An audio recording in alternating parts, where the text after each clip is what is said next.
Hadirin jamaah Jumat rahimakumullah, maka kita lihat bagaimana kondisi umat begitu luar biasa. Lihatlah pembantaian yang bisa kita saksikan.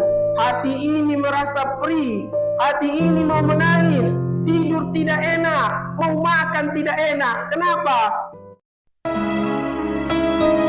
لا ما عاد يرعبني ظلم يهددني لا شيء أخسره لا مهما يطول الدرب فالحق معه إن الحمد لله نحمده ونستعينه ونستغفره ونعوذ بالله من شرور أنفسنا ومن سيئات أعمالنا من يهد الله فلا مضل له ومن يضلل فلا هادي له أشهد أن لا إله إلا الله وحده لا شريك له شهادته خير مقاما وأحسن نديا وأشهد أن سيدنا محمدا عبده ورسوله المتصف بالمكارم كبرا وصبيا اللهم فصل وسلم على سيدنا محمد كان صادق الوعد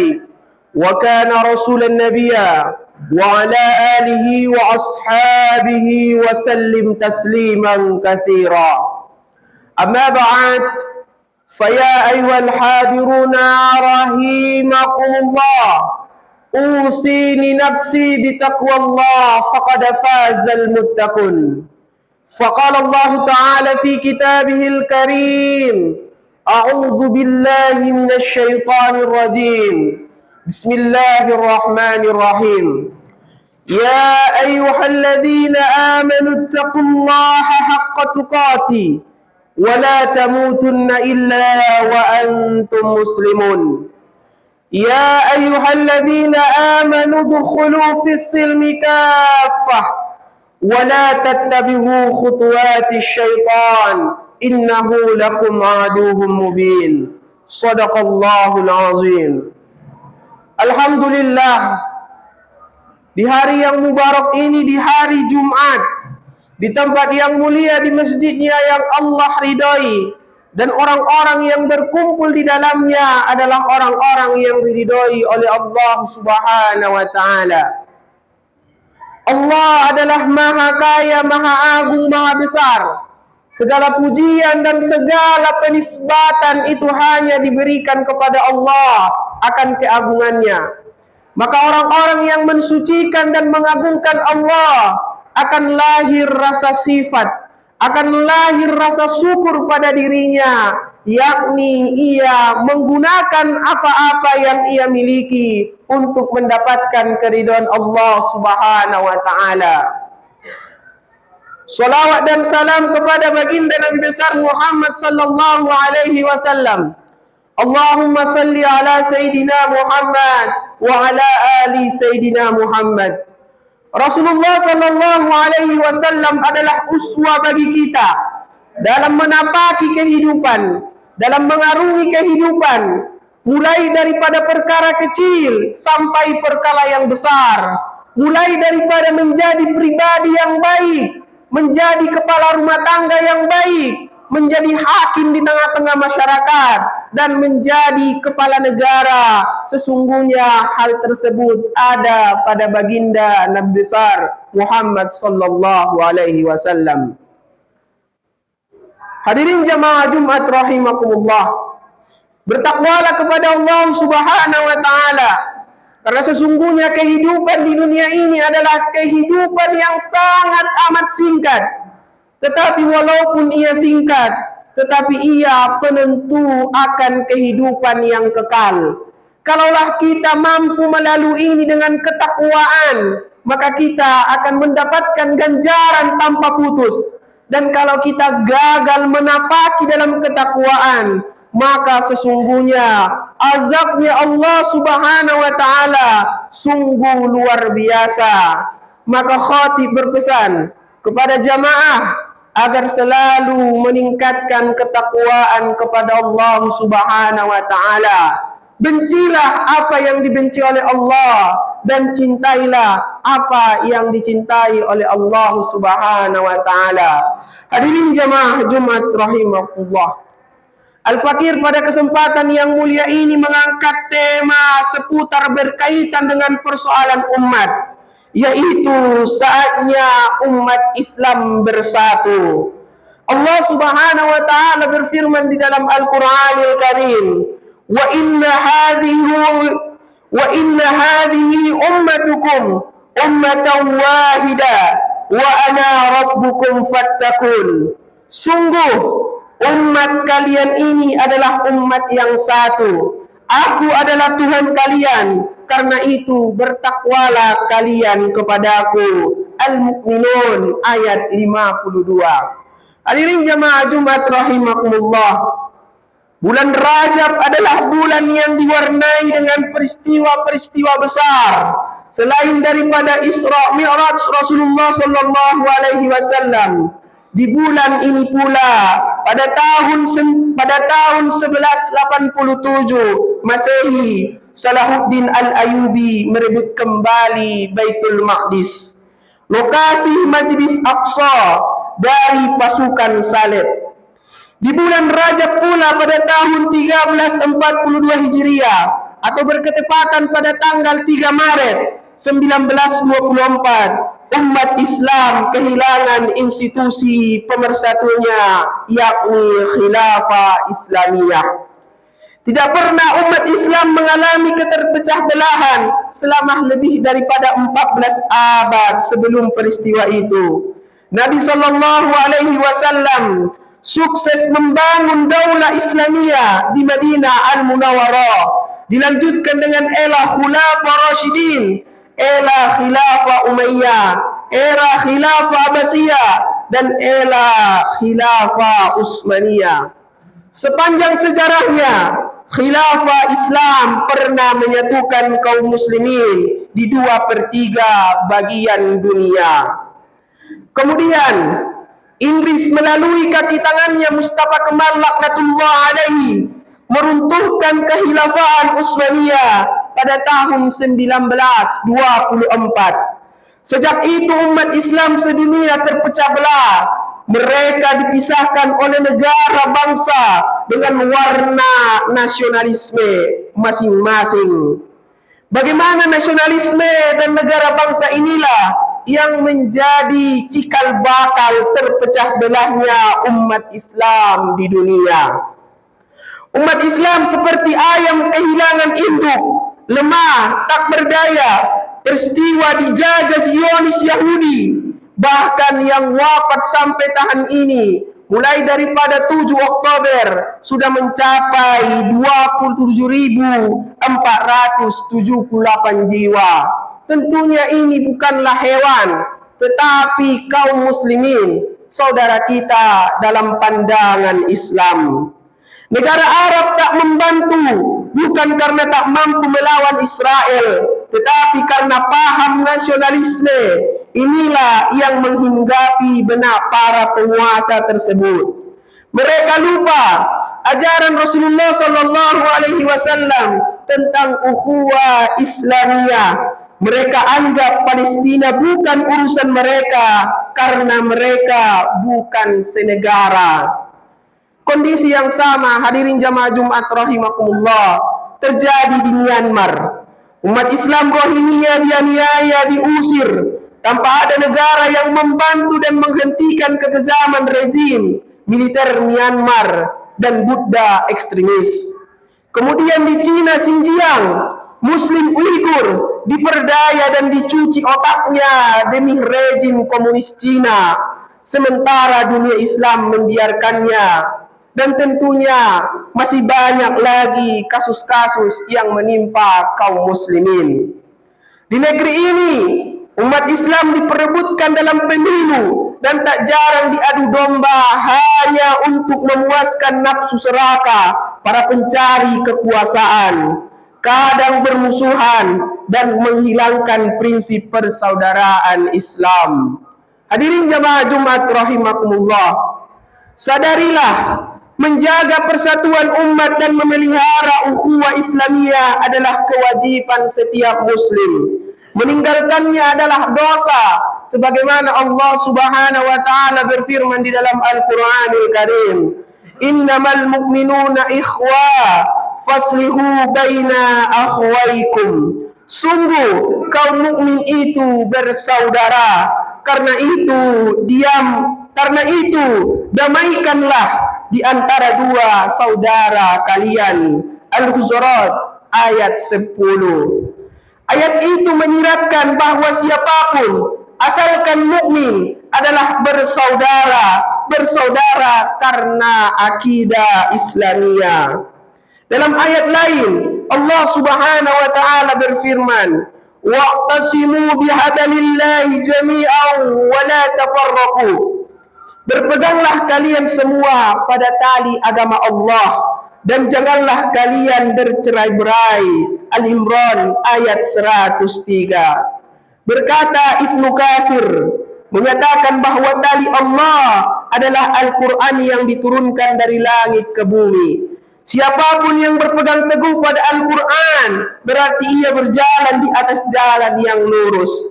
Ayat tersebut merupakan perintah daripada Allah Subhanahu wa taala kepada mereka untuk berpegang pada al-jamaah, pada persatuan, dan melarang mereka dari tafarruq, bercerai-berai. Dan agar kaum muslim tidak tercerai-berai daripada Islam, sebagai jalan Allah Subhanahu wa taala, Al-Qur'an menegaskan, "Wa anna hadza sirati mustaqiman fattabi'uhu wa la tattabi'us subula fataqarraqa bikum an sabilihi dzalikum wassaqum bihi la'allakum tattaqun." Yang diperintahkan ini adalah jalanku yang lurus. Karena itu ikutilah jalan tersebut dan janganlah kalian mengikuti jalan-jalan lain, karena jalan-jalan itu mencerai-beraikan kalian dari jalannya. Yang demikian adalah perintah Allah kepada kalian agar kalian bertakwa.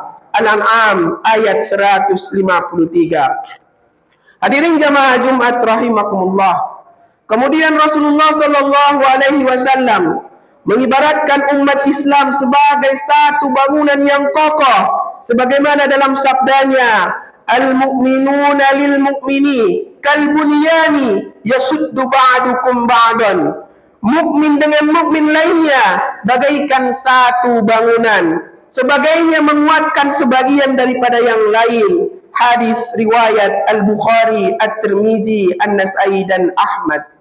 Sebaliknya hadirin jamaah Jumat rahimakumullah, banyak hadis yang melarang kaum muslim untuk menyerukan perpecahan atas dasar asabiyah. Di antaranya sabda Nabi besar Muhammad sallallahu alaihi wasallam, "Laisa minna man da'a ila asabiyah, wa laisa minna man qatala ala asabiyah, wa laisa minna man mata ala asabiyah." Tidak termasuk golongan kami orang yang menyerukan asabiyah akan fanatisme kesukuan, bangsa, ras, dan golongan. Tidak termasuk golongan kami orang yang berperang atas dasar asabiyah. Tidak termasuk golongan kami orang-orang yang mati di atas dasar asabiyah. Hadis riwayat Abu Dawud. Hadirin jamaah Jumat rahimakumullah, ketahuilah persatuan umat Islam yang wajib itu tidak akan terwujud kecuali dalam institusi khilafah. Karena itu menegakkan kembali khilafah adalah wajib. Ini sesuai dengan kaidah syariah, "Ma la yatimmul wajib illa bihi fahuwa wajib." Artinya, selama satu kewajiban tidak sempurna pelaksanaannya karena sesuatu perkara, maka sesuatu tersebut wajib adanya. Itulah mengapa generasi terbaik umat ini, yaitu para sahabat, telah berijtima akan kewajiban menegakkan khilafah. Imam Aisami menyatakan, ketahuilah para sahabat radhiyallahu anhu telah berijtima, bersepakat bahwa mengangkat iman atau khalifah setelah zaman nubuah kenabian berakhir adalah wajib.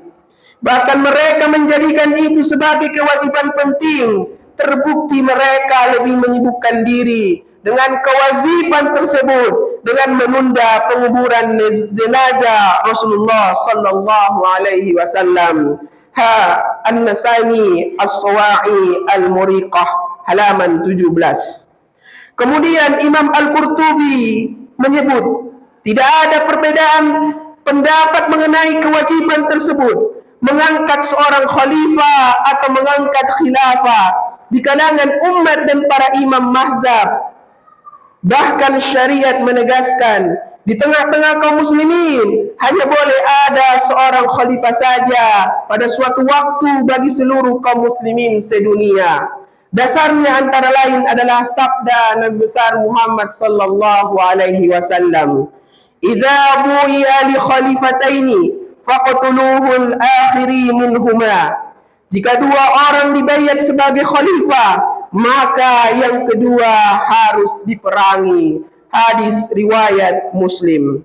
Alhasil hadirin jamaah Jumat rahimakumullah, mari kita jadikan institusi pemerintahan Islam global pemersatu umat sedunia ini, yakni khilafah ala minhajin nubuwah, sebagai agenda besar yang wajib diperjuangkan oleh seluruh komponen umat sedunia. Hadirin jamaah Jumat rahimakumullah, maka kita lihat bagaimana kondisi umat begitu luar biasa. Lihatlah pembantaian yang bisa kita saksikan. Hati ini merasa perih, hati ini mau menangis, tidur tidak enak, mau makan tidak enak. Kenapa? Saudara kita tiap hari dibantai, digenosida, tampak lagi bahkan pembunuhan terhadap hewan lebih mulia daripada kondisi kaum muslimin di Palestina. Kemudian hadirin jamaah Jumat rahimakumullah, kita lihat bagaimana perpecahan di antara kaum muslimin. Lihatlah apa yang terjadi. Penyengsaraan terhadap kaum muslimin telah ada dan muncul di hadapan mata. Dan itu bisa kita saksikan. Bagaimana nanti persaksian kita di hadapan Allah Subhanahu wa taala ketika mereka saudara kita yang dibantai itu berkata, bukankah Allah telah berfirman di dalam Al-Qur'anil Karim, "Innal mu'minuna ikhwah." Sesungguhnya mukmin itu bersaudara. Kemudian mereka meminta pertanggungjawaban terhadap kita. Kenapa kalian diam? Kenapa kalian bungkam? Kenapa kalian tidak berbuat apa yang bisa kalian perbuat untuk kami? Hadirin jamaah Jumat rahimakumullah, maka salah satu yang bisa menyatukan umat Islam adalah dengan tegaknya institusi yang telah dicontohkan oleh para sahabat, yaitu khilafah Islamiyah. Mudah-mudahan khutbah ini menyadarkan kita bahwasanya kaum muslimin sedunia bisa bersatu jika di bawah naungan khilafah Islamiyah dengan penerapan Islam secara menyeluruh. Barakallahu li wa lakum fil Qur'anil azim wa nafa'ni wa iyyakum bima fihi minal ayati wa dzikril hakim wa taqabbalallahu minna wa minkum tilawatahu innahu huwas samiul alim. Aqulu qawli hadza fastaghfirullahal azim innahu huwal ghafurur rahim.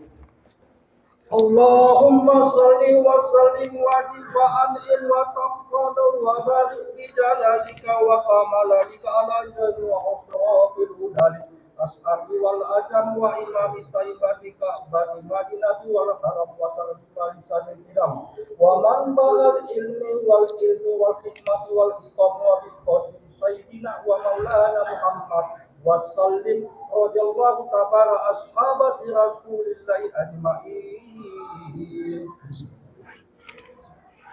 Alhamdulillah ala ihsanihi wa syukru lahu wa la taufiqihi wa imtinanihi. Wa asyhadu an la ilaha illallah wahdahu la syarika lah wa asyhadu anna Muhammadan abduhu wa rasuluh. Allahumma salli ala sayyidina Muhammad wa ala ali sayyidina Muhammad wa ala alihi wa ashabihi wa sallim tasliman katsira. Amma ba'd, fa ya ayuhan nas ittaqullaha fima amara wantahu amma naha wa'lamu anna Allaha amarakum bi amrin bada fihi bi nafsi wa thana bi malaikatihi al-musabbihati bi qudusihi wa qala ta'ala إن الله وملائكته يصلون على النبي يا أيها الذين آمنوا صلوا عليه وسلموا تسليما. اللهم صل على سيدنا محمد وعلى آل سيدنا محمد وعلى أنبيائك ورسولك وملائكته المقربين وارضى اللهم عن الخلفاء الراشدين أبي بكر وعمر وعثمان وعلي وعن بقية الصحابة والتابعين وتابع التابعين لهم بإحسان إلى يوم الدين، وارضى عنا معهم برحمتك يا أرحم الراحمين. اللهم اغفر للمؤمنين والمؤمنات والمسلمين والمسلمات الأحياء منهم والأموات.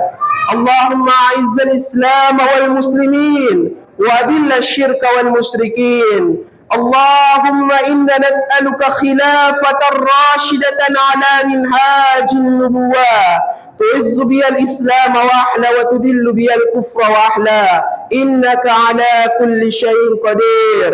ربنا اغفر لنا ولإخواننا الذين سبقونا بالإيمان ولا تجعل في قلوبنا غلا للذين آمنوا ربنا إنك رؤوف رحيم. ربنا ظلمنا أنفسنا وإن لم تغفر لنا وترحمنا لنكونن من الخاسرين. ربنا آتنا في الدنيا حسنة وفي الآخرة حسنة وقنا عذاب النار، والحمد لله رب العالمين. عباد الله، إن الله يأمركم بالعدل والإحسان وإيتاء ذي القربى وينهى عن الفحشاء والمنكر والبغي يعظكم لعلكم تذكرون. واذكروا الله العظيم يذكركم واشكروا على نعمه يزدكم ولذكر الله أكبر. أقم الصلاة. لا معاذ يرعبني ظلم يهددني لا شيء أخسره لا مهما يطول